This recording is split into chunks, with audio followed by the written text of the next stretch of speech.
जगन्नाथपुरी में लक्ष्मी जी भ्रमण कर रही थीं। जगन्नाथ भगवान की पत्नी लक्ष्मी,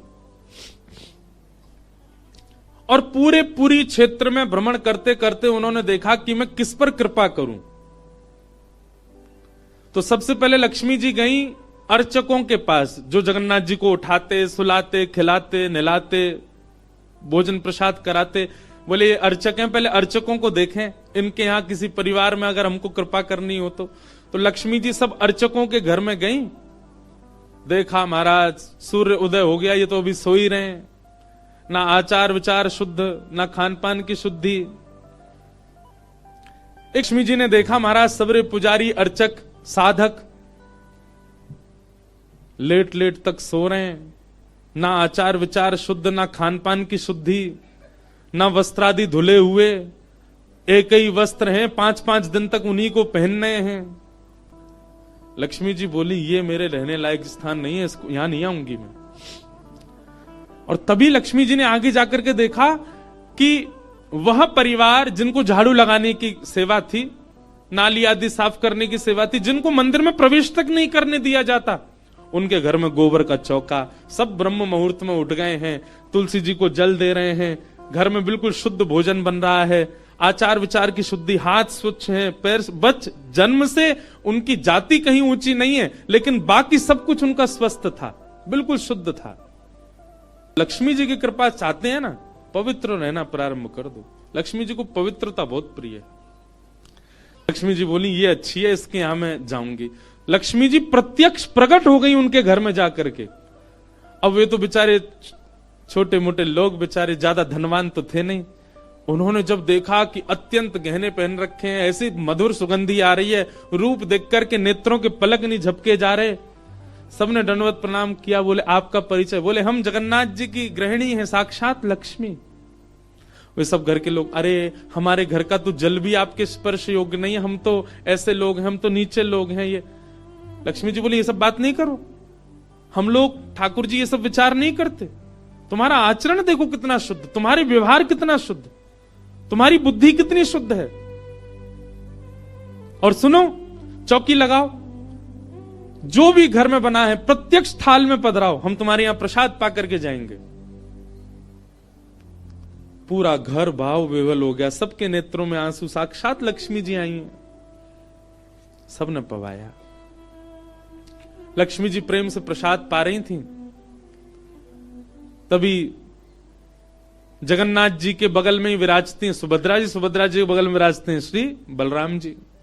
बलराम जी भ्रमण कर रहे थे पुरी में। भ्रमण करते करते वो घर घरों में झांक के देख रहे थे क्या हो रहा है। जैसे ही उस घर में झांक के देखा तो श्री लक्ष्मी जी प्रसाद पा रहे हैं। बलराम जी बोले राम राम राम राम राम राम, ये झाड़ू पोंछा बर्तन करने वाले लोग, इनके यहां पर चले जाओ, इन पर कृपा करो। पर भैया इनके यहां तो भक्ष भक्ष भी बनता होगा, मांस भी बनता होगा, और ये लक्ष्मी जी यहां बैठ करके प्रसाद पा रही, हमारी घर की बेटी, हमारी घर की बहू, बिल्कुल आचार विचार की शुद्धि नहीं रखी। नाक फूल गई, बलराम जी की नाक फूल गई। महाराज आकर के कुछ बोले तो नहीं, मंदिर में आके बैठ गए। तो लक्ष्मी जी प्रसाद बनाती हैं। जैसे ही भोग रखा गया जगन्नाथ जी के आगे, बलभद्र सुभद्रा जी तुरंत हाथ पांव धो के बैठ गए। बलराम जी अपने सिंहासन से ही नहीं उठे, नाक फुला के बैठे। जगन्नाथ जी बोले भैया आ जाओ, भोग आएगा, हमें नहीं पाना, तुम लोग पाओ। क्यों, क्या हो गया?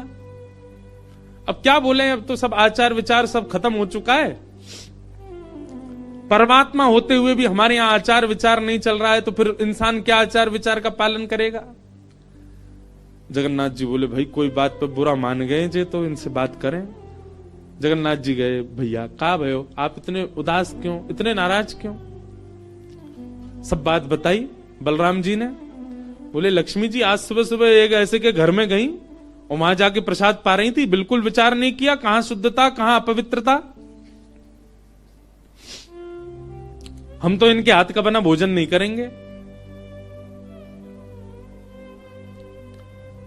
अब जगन्नाथ जी बड़ी दुविधा में पड़ गए। यदि पाऊं तो भैया नाराज बैठे, भैया कहेंगे मैं नाराज हूं, इससे को कोई फर्क नहीं पड़ा है, फिर भी पा रहा है। और नहीं पाऊं तो लक्ष्मी जी टेढ़ी टेढ़ी देख रही हैं कि मैंने बनाया, ये पा क्यों नहीं रहे।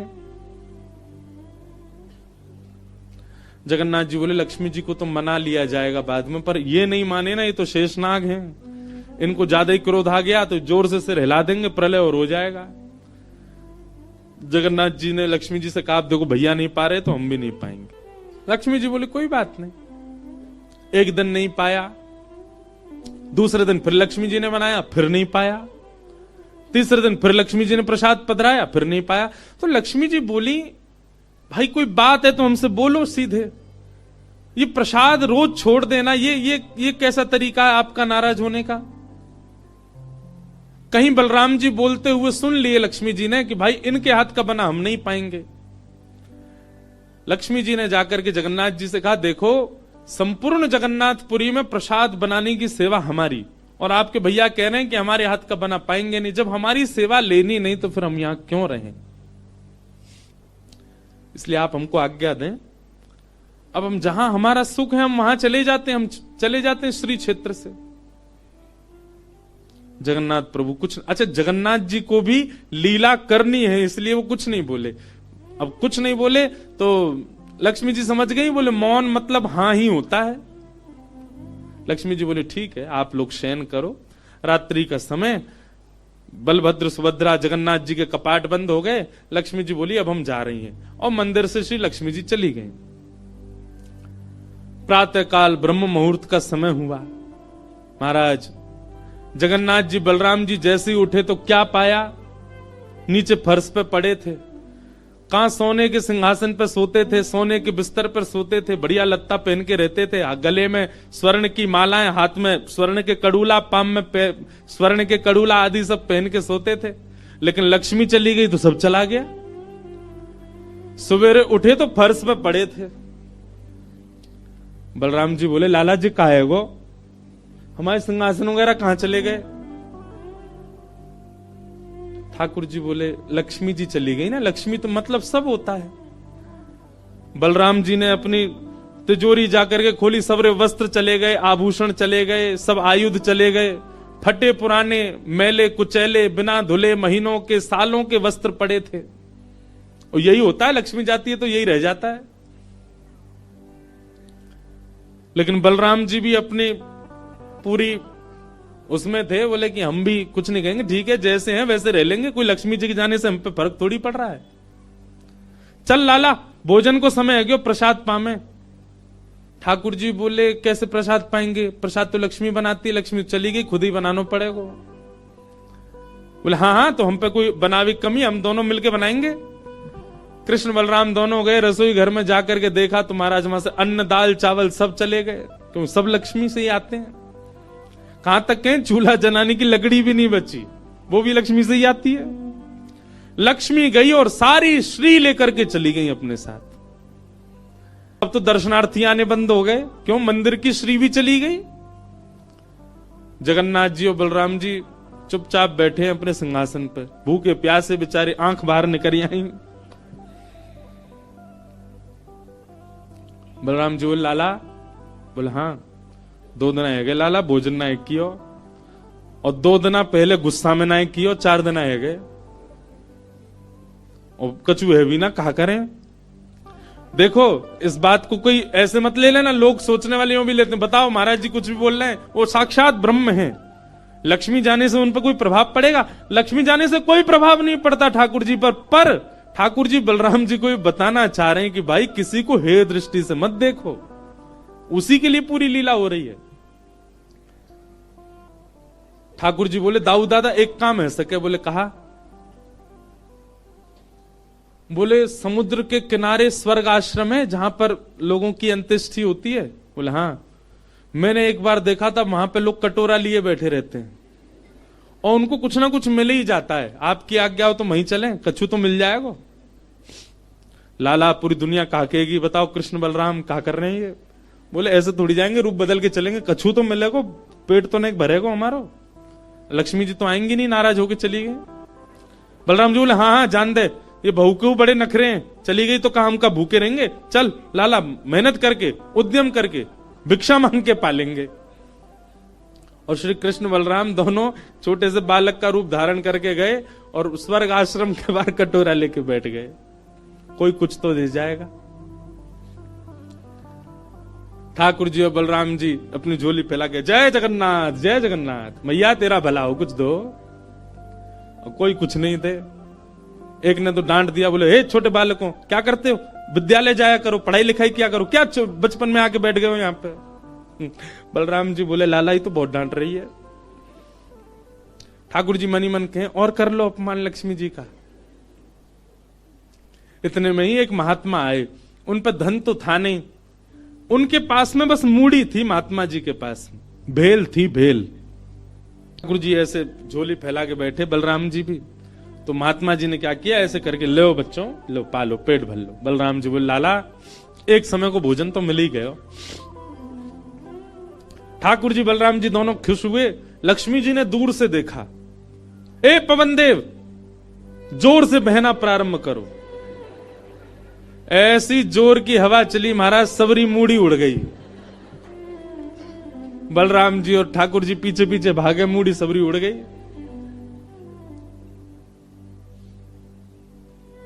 बलराम जी बोले लाला ये क्या हो गया। बोले भैया हम संकोच में कुछ कहते नहीं, आप बड़े भैया, पर हम एक बात कहें, ये लक्ष्मी के बिना सब हाल हो रहा है हमारा। ठीक है बहू है, आपने समझा देते, आप भी बिल्कुल नाक फुला के बैठ गए, गुस्सा है के बैठ गए, चली गई बेचारी। यदि वे प्रसन्न हो जाए तो फिर सब ठीक है जाएगा। अरे ना बेटा कोई बात नहीं, हम तो क्षमा मांग लेंगे, तेने पहले क्यों ना कही मोते। ठाकुर जी बोले अब कोई बात नहीं, अब चलते हैं, ढूंढे उनको कहां है। पूरे पुरी में ढूंढा, कहां है लक्ष्मी जी। लक्ष्मी जी उसी कन्या के घर में थी, उसी घर में थी जहां देख करके बलराम जी को हीन भावना आ गई थी। बलराम जी लेके गए, लाला यही घर में बैठी जब मैंने देखी काई। वहां जाकर के देखा तो महाराज उस घर में बिल्कुल जैसे मंदिर की रौनक होती है, ऐसी रौनक उस घर की हो रही थी। फर्श लगे हुए हैं, बढ़िया सोने चांदी के बर्तन रखे हैं, एक जगमगा रहा है मणियों से पूरा घर भवन। और बाहर बैठ करके उस महिला के जिसके ऊपर कृपा की थी लक्ष्मी, उसके बालक भर भर के सामग्री दे रहे हैं लोगों को, भोजन की सामग्री, वस्त्र ले जाओ, ये ले जाओ, कोई गरीब कन्या के लिए धन ले जाओ, राशि ले जाओ, सोने की मोहर ले जाओ। लक्ष्मी जी बैठी है घर में।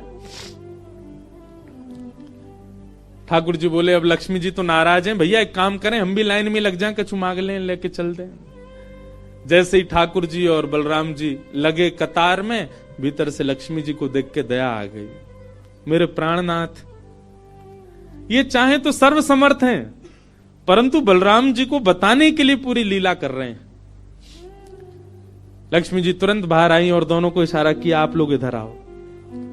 बलराम जी बोले देख बहू तू नाराज मत हो, हम ते गलती है गई, और वैसे गलती तेरी भी कम नहीं, तो को नहीं जानो चाहिए ऐसी जगह। लक्ष्मी जी बोली दाऊ दादा ठाकुर जी के लिए सब अलाव है, हमारे लिए इतने बंधन। वे किसी भी भक्त पर कृपा करने जा सकते हैं, वहां पर जात पात नहीं देखी जाती, वहां पर यह नहीं देखा जाता कि भजने वाला कौन है, ब्राह्मण है, क्षत्रिय वैश्य कौन है, सब पर वो अनुग्रह कर सकते हैं। तो फिर हमारे ऊपर इतनी रोक टोक क्यों। और किसी के जन्मगत व्यवहार से उसका पूरा जीवन नहीं आंकना चाहिए, उसके स्वभाव व्यवहार से देखना चाहिए कि वो है कैसा। कहां आप कहते हैं कि ब्राह्मण सर्वश्रेष्ठ, और वो देर देर तक सो के उठ रहे हैं, उनके यहां शुद्धि नहीं, वस्त्र 4-4 दिन तक पहन रहे हैं, एक महीना एक ही धोती में निकाल रहे हैं। आप कह रहे हैं कि वो श्रेष्ठ, और ये लोग जो इतनी पवित्रता का ध्यान रखते हैं, इन पर कृपा ना हो। हमारे अनुसार तो जो अपने कर्म से शुद्ध है वो शुद्ध है। बलराम जी और ठाकुर जी दोनों मान गए, जैसी आपकी इच्छा। बोले नहीं आज के बाद हम आपसे एक नियम चाहते हैं। क्या? बोले श्री जगन्नाथपुरी में नियम कर दीजिए। बोले क्या? जिस महाप्रसाद को ब्राह्मण पाएगा उसी महाप्रसाद को शूद्र भी पाएगा, दोनों को समान फल मिलेगा। और यहां महाप्रसाद का ऐसा नियम रखा जाए कि अगर एक ही पत्तल में दोनों बैठ करके पालें तो दोनों को समान पुण्य प्राप्त होगा। महाप्रसाद पाते ही अन्य तीर्थों में तो बहुत साधन करने पड़ेंगे, पर पुरी में आकर के कोई एक तिनका भी यदि महाप्रसाद का पाले तो उसको सर्व साधनों का फल प्राप्त हो जाए। और तब से श्री जगन्नाथपुरी में ये सब नियम नष्ट कर दिए गए। महाप्रभु जी सबके लिए सुलभ हो गए।